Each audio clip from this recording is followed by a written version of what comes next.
Hi everyone, happy Saturday. This is Max coming at you from Action Figure All-Wheel Drive. I have been trying to get the time together this week to make a video regarding all of this awesome Batman Forever stuff that I've been collecting for the sake of really doing this video. But this right here is a 1995 Kenner Batman Forever Batmobile. It is 100% complete. Came with the box, as you can see, chilling back there. I even got some aftermarket decals for it so that I could preserve all of my original stuff.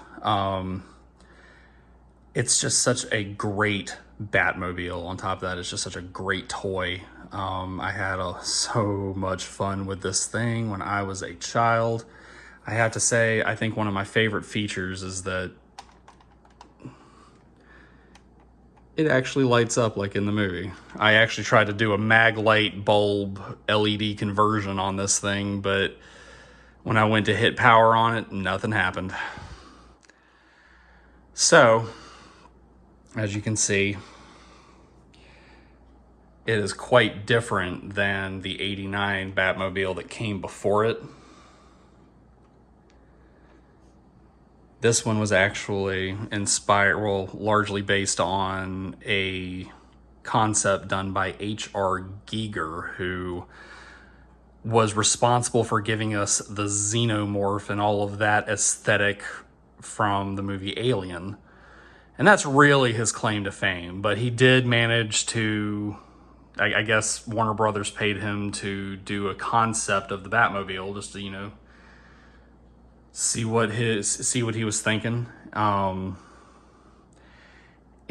while this definitely is much more of a car than what his interpretation was going to be, you can definitely see his influence in there with the piping and all of the exo endo blending of aesthetic going on here, similar to what you would see with the xenomorph. But then it does have, of course, the big dramatic wings on the back of it. Now, moving on, also with this set, I also picked up these guys right here. This right here is Street Racer Batman with his motorcycle and Skyboard Robin with his go-kart. Here's the thing about these things right here. This Street Racer Batman is awesome. My only real gripe about him is these arms are so awkward. So you can't really use him in any other capacity other than driving something, just because of how awkward that looks. Otherwise, you kind of just have to shroud the arms under the cape, which if you see my photography on Instagram and Facebook, you know. That's usually, if he's out of the car, that's how he's posed. Now this motorcycle here, it is just, Batmobile's still hooked on there. It's just really cool. Really blends well with the aesthetic of the car, as you can see. They both have that cool wing on the back of them. And it's built to accommodate a Kenner figure, which they only had 5 points of articulation, so they lay down.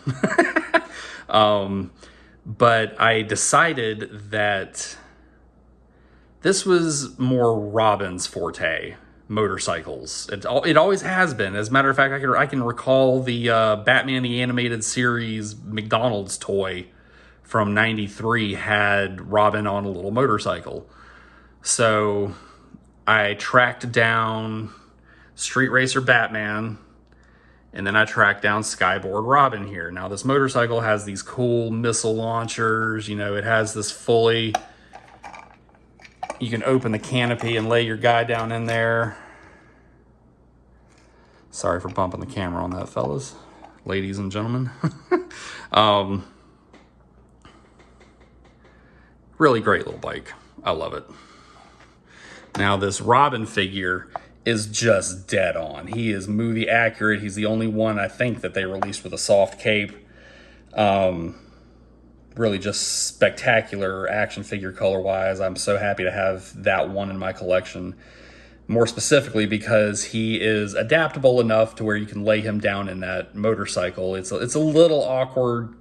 Generally, I have him holding on to the canopy rather than the little sidebars that he typically would hold on to. But along with him came this little Skyboard thingy right here. And it is,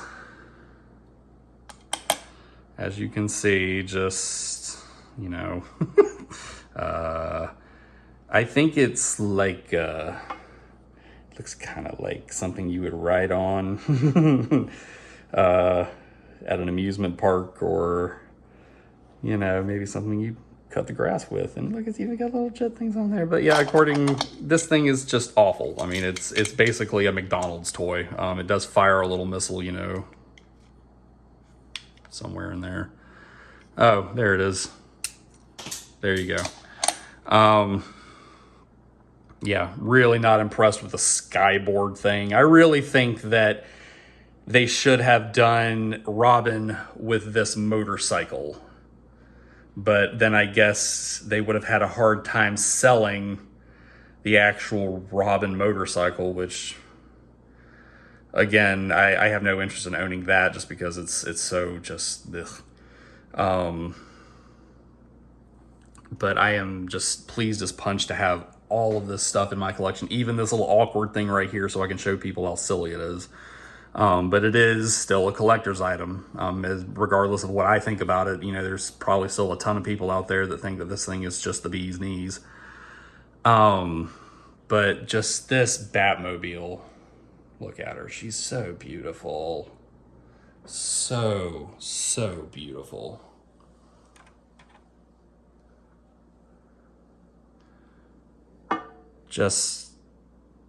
I love this motorcycle and this car together.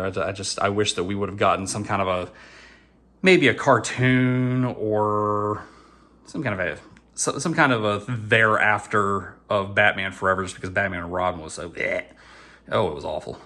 My girlfriend and I tried watching about 3 minutes of it the other night. We made it about 3 minutes into it before she pulled the plug on and said, nope, we're not watching that one. Ooh, that one was bad. And I'm pretty sure it's because Tim Burton's influence was not present for Joel Schumacher to be, you know, reined in on his 1966 Batman fandom. Okay, just my 2 cents. But, yeah, if we had gotten a cartoon, maybe they would have ridden around in something like this, some kind of a setup like this. Again, all of this stuff is just so cool. You can see I even procured some villains, and you can see one villain's just being a villain to the other villain. My mind is part of your mind, baby. Anyway, thanks, guys. I really appreciate all the support and all the views. I really do this for y'all. But believe it or not, it's really good therapy for me too. So thank you all again so much, and you have a wonderful, happy Saturday.